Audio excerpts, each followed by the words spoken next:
Hitter. Now there mirrors off towards second. DePaulo's throws on the money. He's out.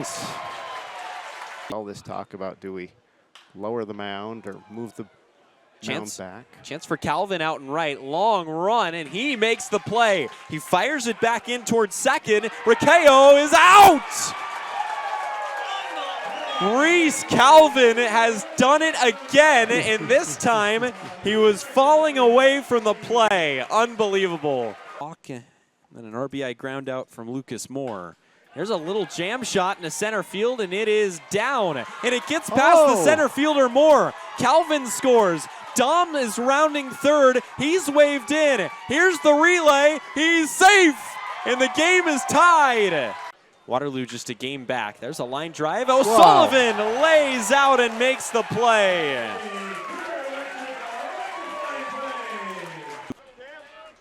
Three and two, 2 outs, tying run at third. That's Wilmus. Here it is.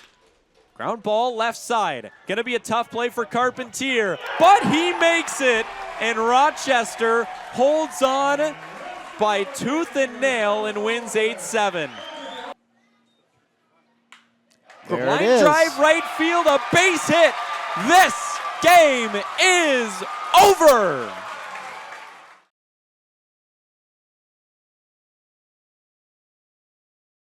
Download the Headset app from your app store and try it for free for 5 days. Carpentier, and then the top of the order due up here in the third for Rochester against Colin Slivka. A clean 2 innings here to begin his Northwoods League career. Carpentier played last night at shortstop as well. 1 for 3. Guy that wants to play all 9 positions by the end of the summer. And when you normally hear that, normally it's the player suggesting that and not the coach. But I asked him who came up with that idea to have him play all 9 positions by the end of the summer. He said it was actually Coach Cade Peters' idea. He's a guy with enough talent to do it all. He's played 5 of them so far this summer. He slaps that foul. Okay, so we discussed what he hasn't done is catch. He hasn't played left. He hasn't played center. And first base? He hasn't played third. He hasn't played third. Okay. And catcher, yes, yeah. Third, catcher, left, and center. Okay. Well, he's got a good at-bat brewing here.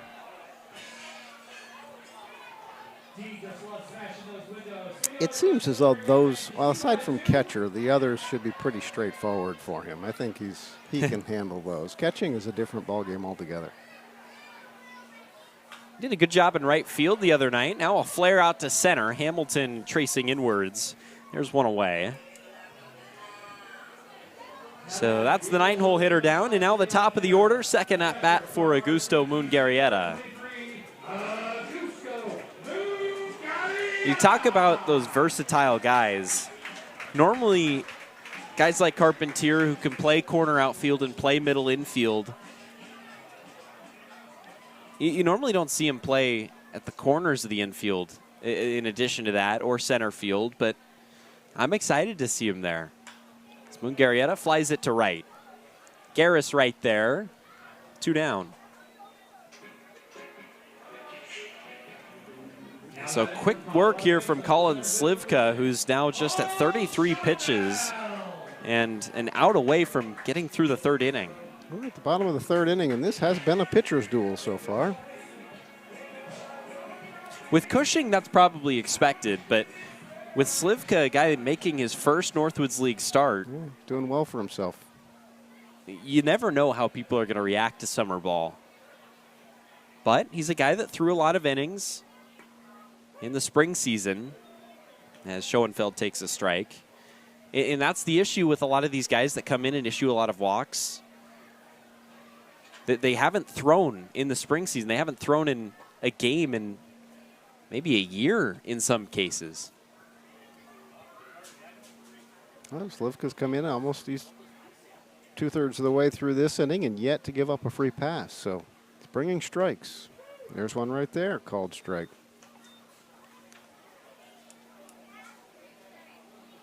He threw 57 innings for Oakton this year. That's a college in Illinois, junior college. Now the count evens up at 2-2 on Schoenfeld.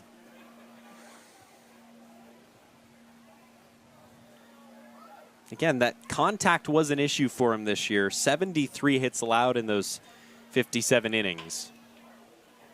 Schoenfeld stays alive. Schoenfeld 2 for 16 against Thunder Bay. This has been a team that he's struggled with a bit. But we all know how capable he is as a hitter. We've seen him launch a ball over the scoreboard this year. And the count's now full. Great center fielder, a lot of range. And really just a captain out in that outfielder, a leader. 3-2. That's ripped. Right field base hit. Just past Kuriger.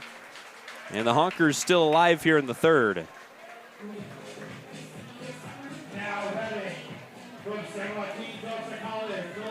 That gives a dangerous hitter in Dom Rodriguez a chance with a runner on, and a speedy runner on at that. That's right. Schoenfeld facing a full count right here. Gets pitched just on the outer third, but able to get enough bat speed on it to get around and pull it down into right field. Line drive single. Third hit of the game for Rochester. Dom, it's a high drive to left. Stem back, at the wall, gone!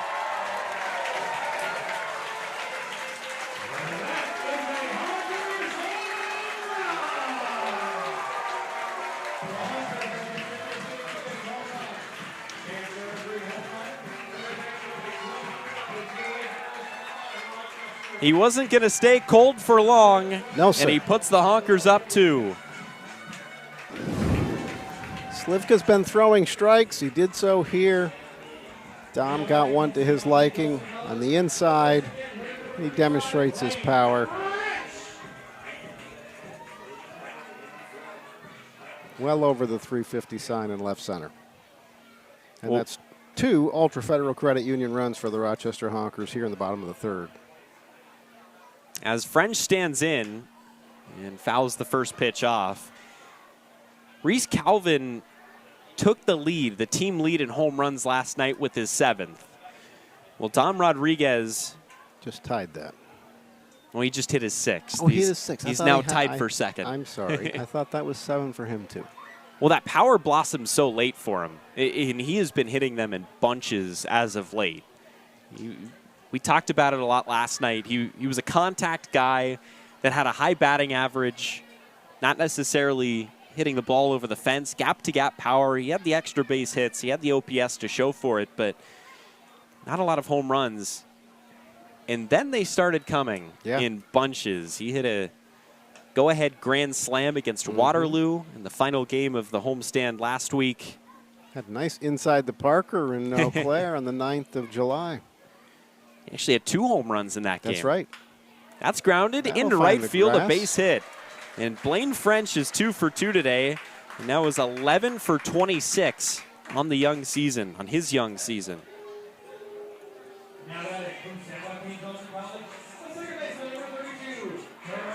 So more opportunity for more damage here with 2 outs. All of this has come with 2 outs as Slivka set down Carpentier and Moon-Garrietta to begin the inning. Then Schoenfeld singled, Rodriguez homered, and now French is singled. I'm not going to be surprised if Mr. French doesn't find himself in number 2 spot in the order before long with that level of contact. MacArthur hits a high drive to right. Garris back at the track. It carried a lot, but he makes the play up against the wall, and that'll end the inning, but not before Dom Rodriguez puts the Honkers up 2 on the Northwoods League Sports Network.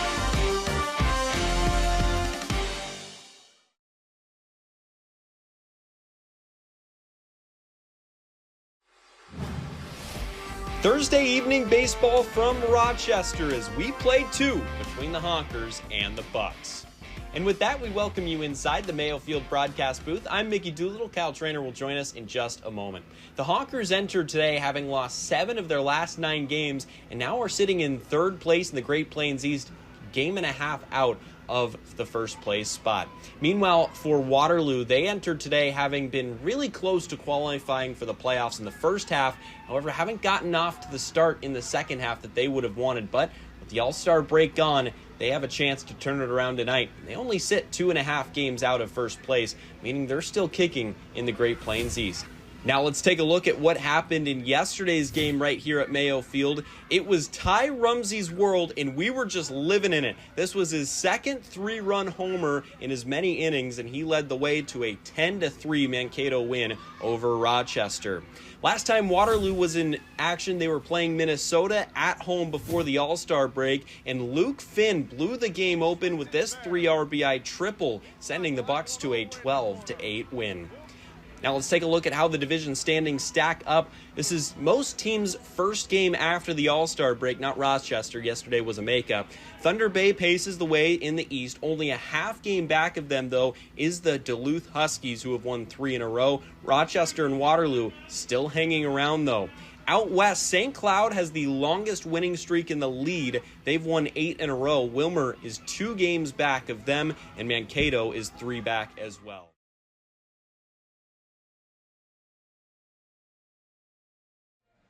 Here with our player of the game, Paul Schoenfeld, after a wild 13-11 Honkers victory. Paul, we were talking about this before. Have you ever played in a game like this? No, that was pretty crazy. A lot of home runs, a lot of bickering. It was a fun game. I had a blast. All of us outfielders were talking, and we had a blast today. So, yeah.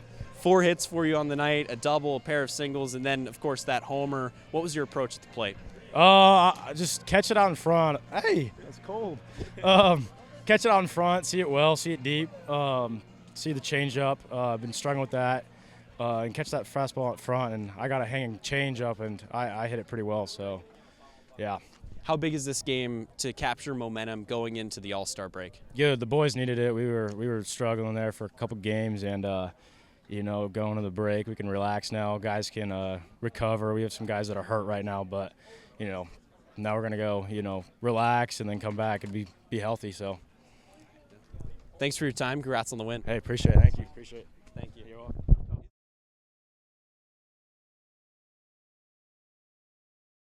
The Honkers have played in 1 nail-biting game and 1 not-so-close game. All that ahead on today's rundown. 2 nights ago, all looked lost for the Honkers, who looked like they were on their way to getting swept by Bismarck. They trailed 3-1 entering the 9th and were facing Eric Lynn, who had struck out all 4 Honkers hitters that he had faced. Reese Calvin did not strike out.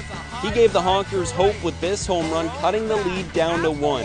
But after Luca DiPaolo drew a 4-pitch walk, Andrew Kane did this. High drive to right. Oh, my. Puts it back at the wall. Gone! The next night, the Honkers were in lacrosse, and there were no shortage of runs. They plated 15 of them, and Calvin homered again. This was his 3rd in as many games. Dean Carpentier also homered. Augusto Mungarieta doubled home 2 runs, and Dom Rodriguez drove in 2 more. The Honkers ended up winning by 13 runs. Tonight, the Honkers are trying to sweep lacrosse on Metronet Monday. Gates open at 5:30. First pitch is at 6:35, and as always, if you can't join us here at Mayo Field, we'd love to have you on Northwoods Plus.